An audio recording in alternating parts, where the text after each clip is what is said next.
listening to Proof Text, a Glossa House podcast by Dr. T. Michael W. Halcomb, Dr. Frederick J. Long, Dr. Mario Melendez, Dr. Jennifer Noonan, and J.M. Smith. Welcome and enjoy. Hello, welcome to Proof Text. I'm Michael Halcomb. I'm here with J.M. Smith, who is fresh off the mats. That is the jiu-jitsu mats. He just finished jiu-jitsu. Do you call it practice, training? What do you call it? Getting beat up by big, sweaty people. Jiu-jitsu I teach, so it's the class I teach. Gotcha. Training would be what we call it. All right. Yeah, so fresh off the mats from jiu-jitsu into the studio, and you're in North Carolina, yeah? Yep, yeah, in Charlotte area, North Carolina. Yep. And so East Coast-ish, and here I am way out as far west in America pretty much as you can get. So we're coast to coast here, and we're talking scripture. This is a 10 questions episode, which means we each get 5 questions for a total of 10 to ask of whatever scripture passage is in view. And so Jam doesn't know what I'm going to ask, but that's the rule. We're not really allowed to answer our questions. We just make observations and ask questions, kind of bringing this gumshoe, this sleuth posture to the text. Gumshoe, that was the old Carmen Sandiego. That's the first thing I thought of when you said that. And the old Nintendo game. I think there was a Nintendo game called Gumshoe where you used the light gun. Showing our age. Yes. All right. So I got a verse here that I'm going to pull up on the screen. I use stepbible.org a lot, and it's free. So I'd highly encourage you to go over to it. James hasn't seen this, but boom, there it is. It's Matthew 7:7.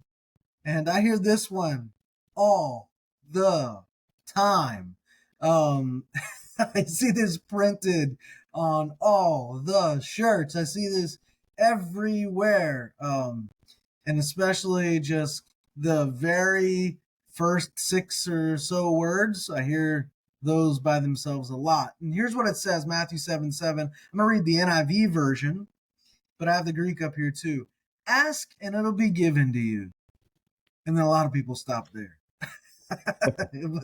The rest of the verse says, seek and you'll find, knock and the door will be opened to you.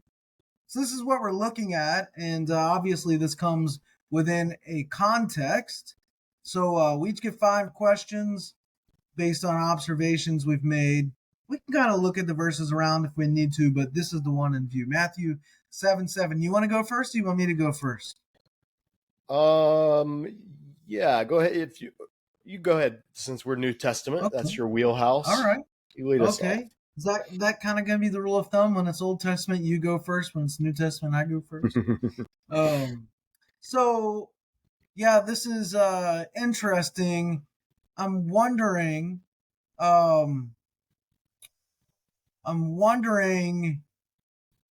if the bit about, verse 7 is essentially repeated in verse 8. I'm wondering, are they standing in the presence of a house, inside a house, outside a house?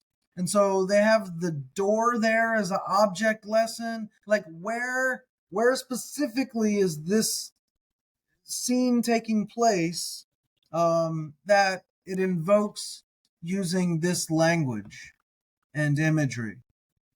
So a location question. I would, in that same context, in that same line of questioning, I would want to know where this passage falls within the Sermon on the Mount. What's around it? What's the subject what came right before this? And is this a new thing, or is this following up on what was said in the verse before. That would be important, Nice. especially because this is part of the Sermon on the Mount. I guess one of my second question would be,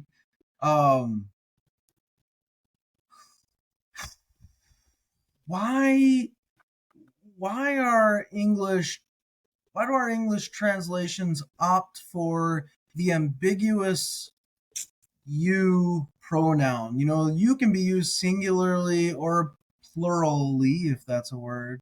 But it often makes things ambiguous, and Americans, Westerners, love to read singular you because we have the individualist culture baked into us. So, why are they using this ambiguous you, which seems like it could be singular, when the verbs are plural?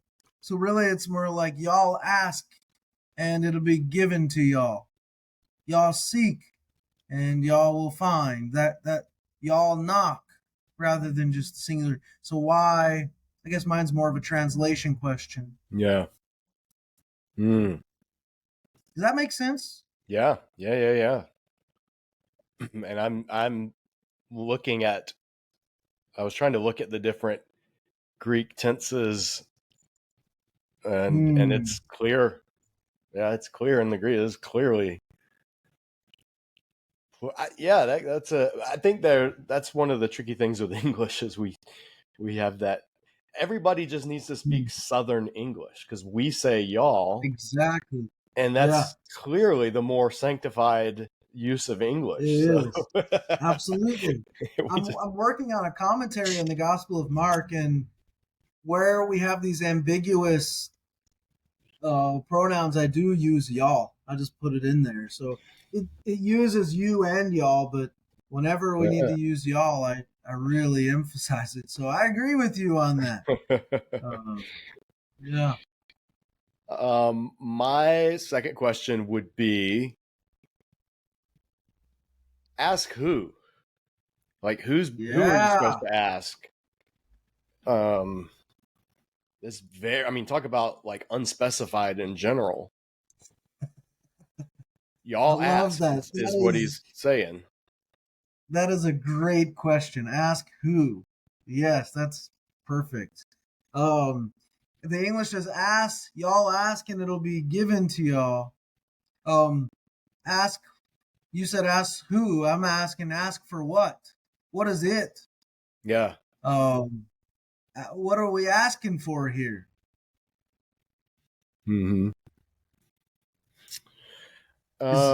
Is it anything like some specific? Yeah, go ahead.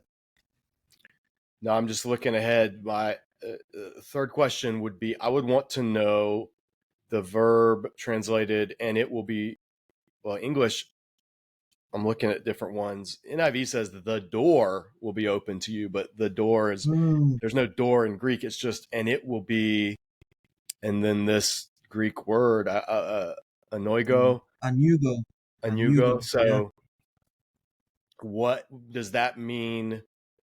Is that only used of a door? I'm trying to look through BDAG in here and see other definitions that verb has and other possible uses. I mean, contextually, right? It makes sense. You knock. What do you knock on? Well, you knock on a door. But does this mean it'll be open? It'll be unlocked? It'll be, what's the other gloss? Disclosed? How metaphorically is this opening? Or is this just, he's just using an image? Is it like, the opportunity's going to open up for you? The heavens are going to open up for you? What's going to open? Because you're exactly right. Why have we added door when it's not there? Which I guess is a sub question. That's good. What are we doing with the Nugo? Yeah, what is opening?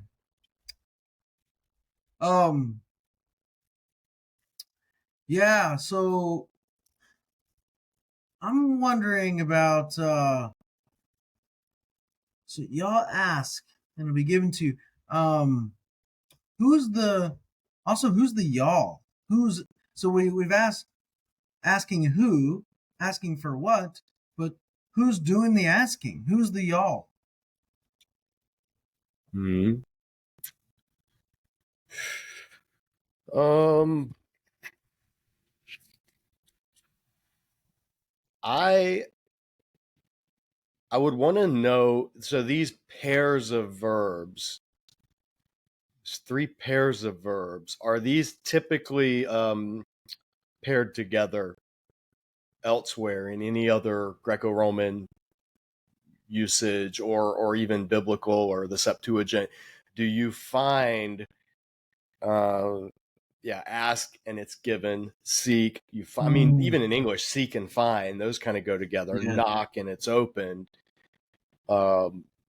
Ask and receive. I think in the next verse it does use lambano, receive. It doesn't say be given, but it actually uses receive. So are these let me say that, are these standard verb pairs that we find frequently, or is Jesus saying something unique in this section that hasn't been said before?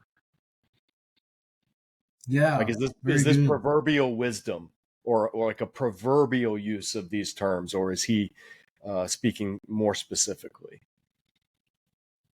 Yeah, I'm super interested too. Ask and it'll be given to you, seek you'll find, y'all will find, knock the door will be open to y'all. This comes right on the heels of don't give dogs what's sacred and don't throw your pearls to pigs. If you do, they may trample them under the feet and tear you to pieces. Ask and it'll be given to y'all.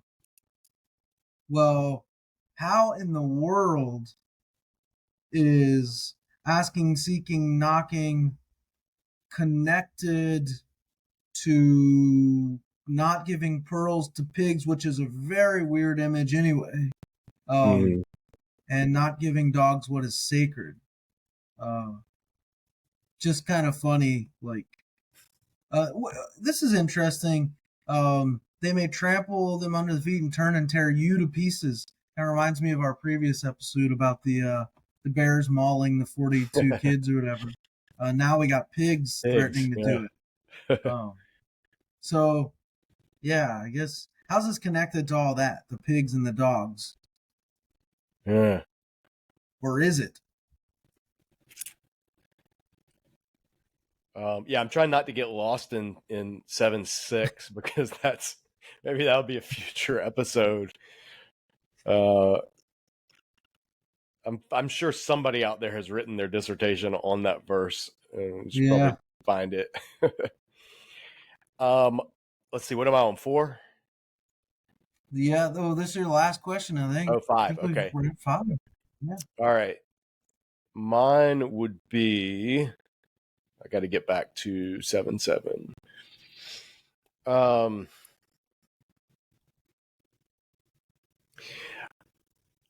I want to know what.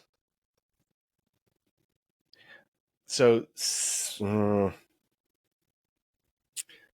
seeking,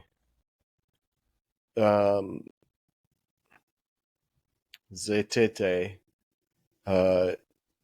what does that verb, is that as general in Greek as it is in English?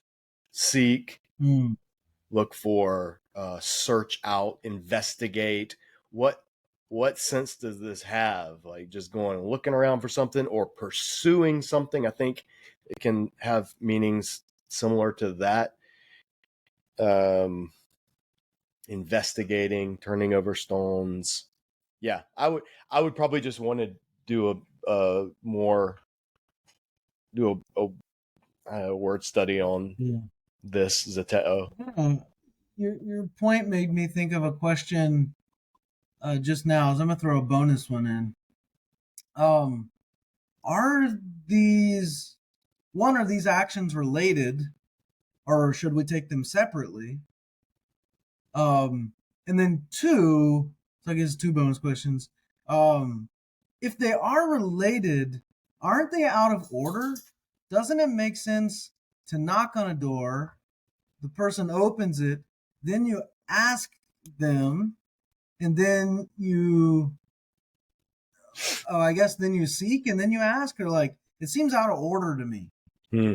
If they're all related, If it's a or are they not sequence, related? yeah. If it's a Yeah, sequence, it seems. Yeah, I see. I see what you're asking. I've Yeah, never thought of that until just now. Like the sequence is off if they're supposed to be related, and that's what makes me wonder if they're not related. yeah. Or if they're just tripartite, like good Hebrew, three ways of saying the same thing, Hmm. like you'd find in a proverb or a Right. Hebrew poetry with Right. three sections, even though this is Greek.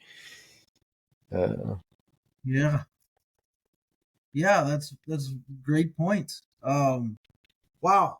I love this. Like I'm seeing things in the Hebrew text and the Greek text when we do this that I have yet to see after decades of scripture study, like intensive scripture study. So very life giving to me, to energizing to me to come and like do this and be forced to just pause and ask these questions. Um, Great stuff. Well, let's wrap up there, JM. Thanks for the questions and the insights. My pleasure. For everybody out there watching, thank you for watching or listening. Head over to discipledojos.org, yeah? Yep, discipledojo.org or Yeah, our YouTube channel, youtube.com/discipledojo. there you go. James, also, we've mentioned it before, running this the grown-ups table. It's a singles ministry. If you're on the East Coast, they got all kinds of things going. You can find that on Facebook too. But it's really like growing outside of the East Coast, right? You're having people come Yeah, from yeah, all yeah. over now. It's literally all over the country, and we even have people around the world in other places. It's community for single Christians. So if somebody's not married, there's no age. It's not for young singles or college and career. It's you're a single, you love Jesus, you want some connection and some friends and fellowship, and we do retreats and trips and meetups around the country. So yeah, hop on Facebook and search in the groups for the grown-ups table. There you go. Man, doing some good stuff. Got Disciple Dojo, Jiu-Jitsu, grown-ups table, all kinds of good stuff, man. Spinning a lot of Um, plates here. well, keep up the good work. I know people are grateful, and so yeah, we're grateful for you guys watching, listening. If you want to subscribe and share, then do all that jazz. But tune in next time when we'll be back in the Old Testament. All right, we'll end there. We hope that helps. Interested in growing your ancient language skills but not sure where to start? Glossa House can help. From illustrated readers and short stories to lexicons and grammars, Glossa House offers a variety of resources for beginning, intermediate, and experienced ancient language learners. Head to glossahouse.com today. Glossa House, language resources for the global community.